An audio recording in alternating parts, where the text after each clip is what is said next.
Oltre un centinaio i manifestanti a Trissino di fronte allo stabilimento della ex Miteni. Si sono dati appuntamento oggi in rappresentanza delle diverse associazioni ambientaliste radunate per chiedere con forza la ripresa delle bonifiche attorno a questo stabilimento, causa principale del max inquinamento delle acque dai FAS.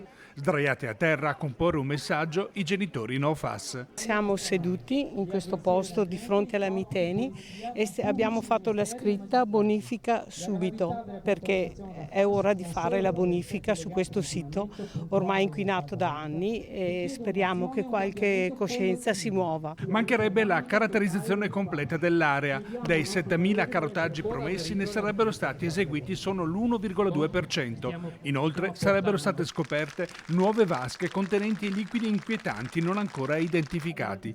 A chiedere l'immediata bonifica anche molti primi cittadini delle comunità circostanti. Noi dobbiamo e vogliamo esserci come amministrazione comunale perché la bonifica è diventata la priorità, altrimenti non riusciamo a risolvere all'origine questo tipo di problema che ha letteralmente devastato i nostri territori. Per la salute dei nostri cittadini, soprattutto per il bene, per riuscire a bere un'acqua buona, sana. Il comune di Trissino è un comune di 8.700 anime, ok? Non abbiamo la struttura organizzativa, ed è brutto da dire ma così è, per affrontare da soli una cosa del genere.